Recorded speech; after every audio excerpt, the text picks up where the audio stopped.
My name is Kron, that's Kron, as you can see. And I was in the Army Air Force during the Second World War.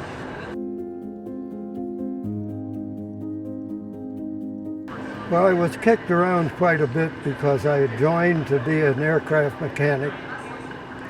And I was informed that I had to be a washed-out cadet to go to mechanic school. So I went to cadet school, and all my fellow mates were college graduates, and I didn't even have a high school diploma at the time. It was very difficult keeping up with them. At any rate, at the finality of all this, I got in front of a colonel, and he said, "What are you doing here?" And I said, "Well, I wanted to be an aircraft mechanic, and I had to wash out of cadets, blah, blah, blah."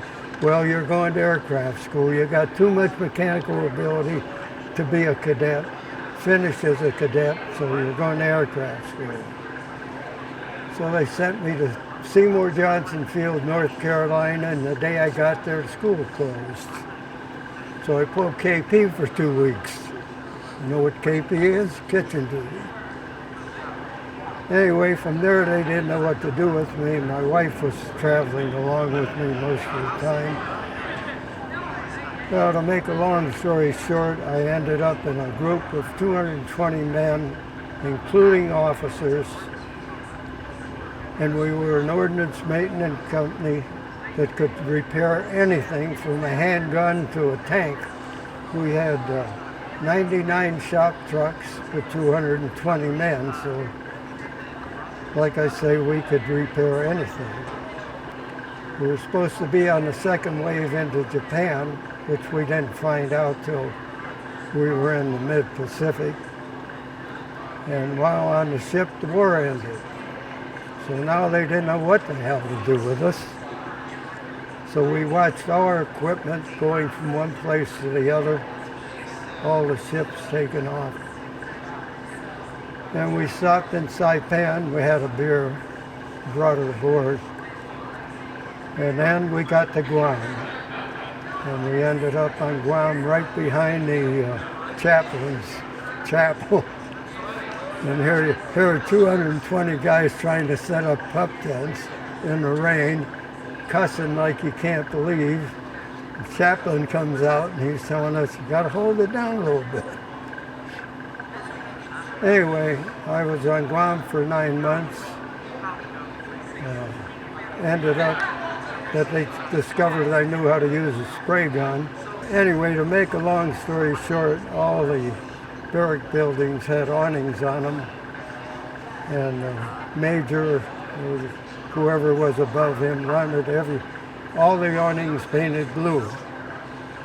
And of course the Army, he doesn't have any blue paint, so they sent me over to the Navy. Navy said, "We're not giving you any blue paint, we'll give you all the Prussian blue you want." So I'm mixing it all up, and it turned out to be powder blue. And I got everything painted powder blue, and he says, "I don't like that." I said, "If you get the paint, I'll paint them over." Which he never did, he couldn't get it either. Anyway, it finally came to a point where my first sergeant said, "Well, I have your sergeant papers and I have your going home papers. Which one do you want?" I said, "I'm going home." And I got back home to a newborn lady, her mother, and started my life over. I would say if I hadn't been married, I'd have probably stayed in. I had good jobs all the time I was in. I enjoyed what I was doing all the time I was in. I don't know how it is today, I'm sure it's different. But in my time, the military was a good training. I think it was good for a lot of us that made it back, I'm sure.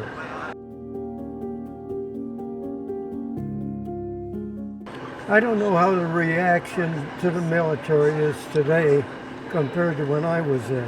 You know, what did we have to look forward to? You know, we're all going into something we were trained to do, but did you think we were coming back? You don't know. It's a crapshoot. So, you know, today's military, I don't know. They get sent over to Vietnam or wherever, and I don't think they have the same feeling that we had during World War II. I don't think. They may have. I don't know. But I'm sure it's got to be different in the military today than it was then. We had a worldwide conflict, and we all knew it. And it was a tough time.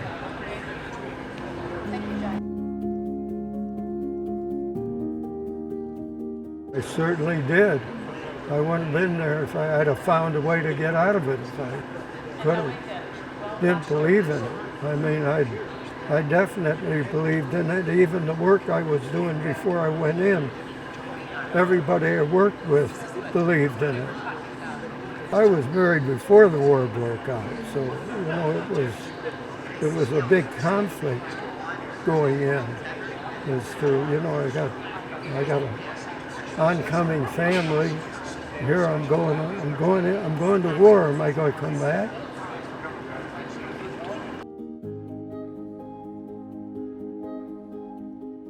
I was only a friend to one man in the service. And my wife and his wife always roomed together when we traveled, because she traveled to all the bases the same as I did. But other than that, I didn't make friends in the service. That isn't what I think you should do. You know, you have buddies, they're nice, you talk to them, but there weren't very many married men in my outfit to begin with, so him and I were close. And actually, that's the only friend I made.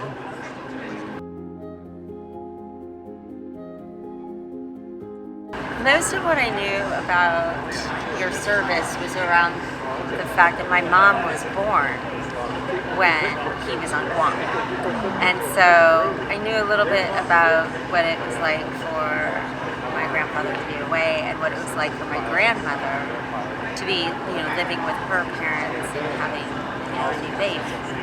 And that's kind of where it ended. And then when you came to visit me in New York, I'd say about 15 years ago, we sat down and we really talked about as much as you were willing to give. And then it was really when you came and spoke at All Saints a few years ago that we learned quite a bit more. And when we were on honor flight, what I realized is it's not just Saul that doesn't talk about the war. I mean, it's all of them. They sat down together at a table and just started talking, and I'm sure they were telling stories that they hadn't told.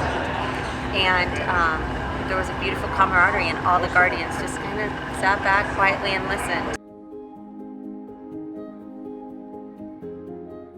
It starts here at the airport. The minute you walk down with all the wheelchairs in front of you and the guys that can walk, of course, behind them, and the camaraderie, not just between the guys, but everybody that parts and just wants to shake your hand. Some of them don't even want to touch you. It's an honor. It's something. You can't explain it.